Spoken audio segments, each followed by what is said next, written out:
Hello everyone, I am BBD, joined again by... CBM. That's right, and we are here for another Versus Video Deck Tech. I'm here with the deck I like to call Sunny D.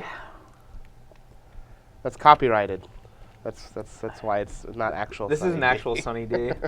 It's like Sunny F or something. A little further down the chain. Yeah, so basically the deck is a Heliod deck. Mono white, splash red, splash blue is basically the gist of the deck. And the idea is you want to use Nykthos to fuel like massive Heliods, making like lots of clerics, or you can fuel massive Sphinx's Revelations. But that's one thing that hasn't really been pushed yet in the standard format is the interaction between the mana you can generate from Nykthos and Sphinx's Revelation being the best X spell in the format. Yep, I agree with that. And it is a little awkward on the mana. We have to play 28 lands because it's hard to hit the right colors. I don't think I need 28 lands to cast my spells. I just want that many to ensure that I have the right colors in my hand. I also can only play 3 Nykthoses. I started with 4, and it just... too many hands were like multiple Nykthos hands too early, and I was unable to cast like a Boros Reckoner or a Precinct Captain that I needed to. So I ended up shaving a Nykthos and adding another white source, and then I also added... another land in general. As for the spells itself, like what are we using to turn on Heliod? The main 2 things are Chain to the Rocks and Detention Sphere. Both are just premier removal spells right now.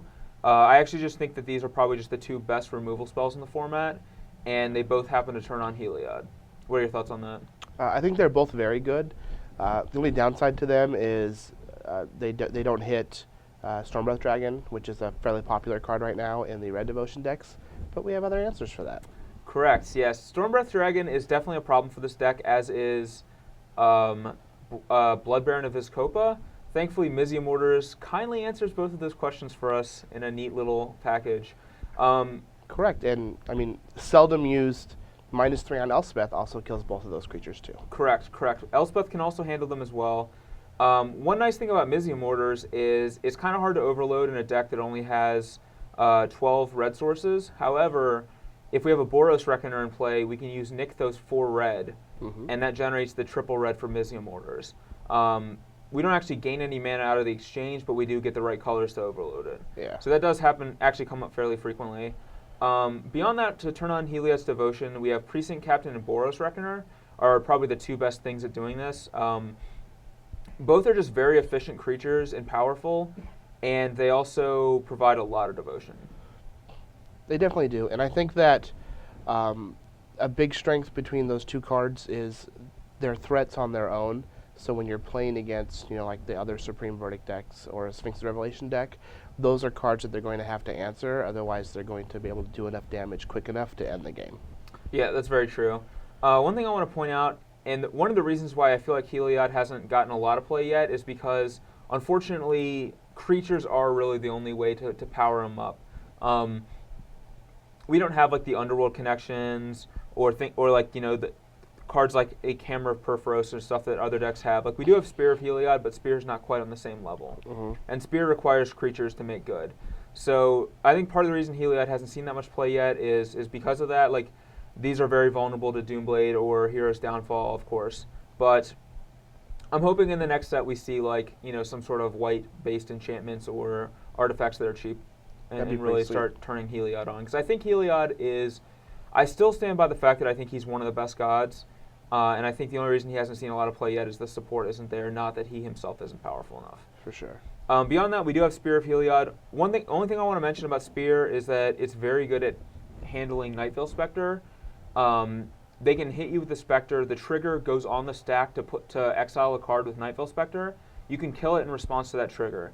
If they choose to exile the card at that point, it's fine. It gets exiled, but they can never cast it again. So it actually just turns off Nightveil's ability. Yep.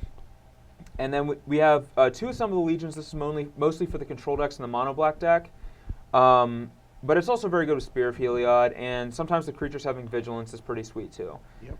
And then Sphinx's Revelation is pretty much our big spell to kind of pull us back into the game. And we have 2 Elspeths as well to take over a late game. And essentially that's the core of the deck. We're using Devotion mechanic to fuel Heliod and Sphinx's Revelation to really pull us ahead. And it's in games where we start to pull ahead, we actually just blow out so far that it's impossible to come back. That's one thing I really like about this deck is it snowballs very quickly. Once you start pulling ahead, you start pulling further and further ahead until your opponent can't possibly win. Yep. The deck's very powerful. I know that Jerry was initially working on something similar to this when we were preparing for the Pro Tour in Dublin, and ended up going to the wayside for it. But I think that with the way the format is right now, it's pretty ripe for Heliod, actually. It actually is. I think this deck's very well positioned right now. I actually can't think of too many bad matchups. The only thing that comes to mind is Esper Control. You lose game 1 pretty much every time. I think games 2 and 3 are actually slightly in your favor, but it's hard to win both of those after losing the first game. Mm-hmm. But really, that's the only deck that I think is a bad matchup. And I think really the only time I was losing with this deck is when I just drew badly, which is something that happens quite frequently with the inconsistencies in the mana base. But yeah, this is the main deck, and I'm going to jump in on the sideboard. And we are back with this sweet, sweet sideboard. I actually really like this sideboard. I think it's beautiful. All right, thank you. I appreciate that. Start out with 3 Last Breaths. I think this card is very good right now in the metagame. 3 months ago when we were working for the Pro Tour, we would have never considered that card.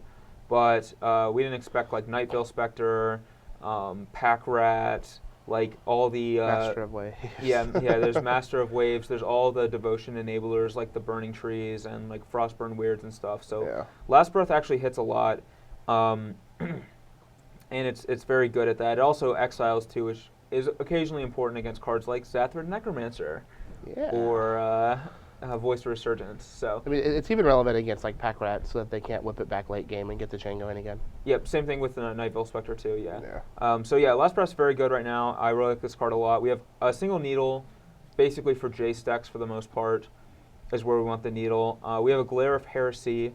I think this card is good enough actually where we might consider a second copy because of the White Weenie deck. It's very good against the White Weenie deck. Yeah. And that kind of nudges it over the top because it's also good against the control decks that have Detention Sphere and Elspeth.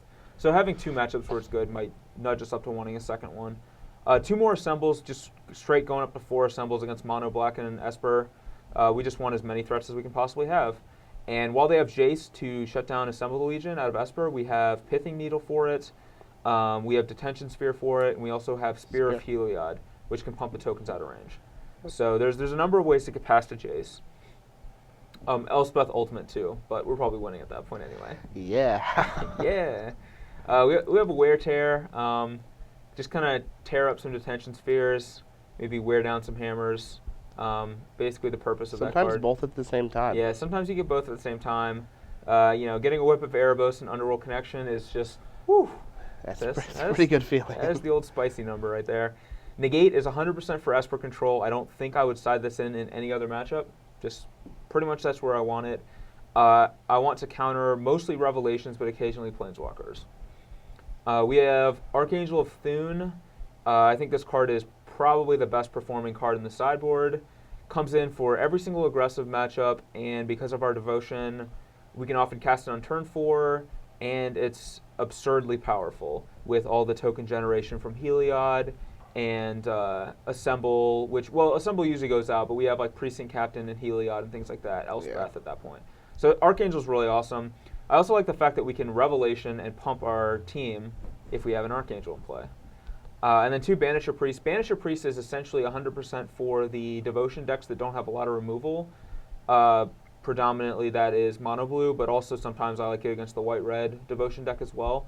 I'll still bring it in against aggressive decks too, but it's not nearly as good there because they can kill it. It's not bad against the green-based Devotion decks too. Like exactly being able to hit like a Voyaging Satyr or even a Polykranos once they accelerate into it, it's pretty sweet. Yeah, and generally speaking, they don't remove it from the battlefield, so it's almost like an enchantment. It kind of sits around. You're usually not attacking or blocking with it, but you do get to get Devotion out of it. And sometimes if you get like a Spear or like some Heliods and stuff, later on you actually start attacking with it. Yep. So, I like the sideboard a lot too, actually. I think this is one of the key parts of the deck, and why I've been successful with it is a lot of times I'll lose game 1, but I'll come back and completely redefine my deck and win the next 2.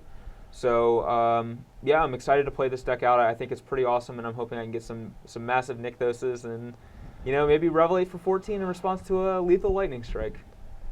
I'll have another one. I'll have another Lightning Strike. Probably will. Scumbag CBM.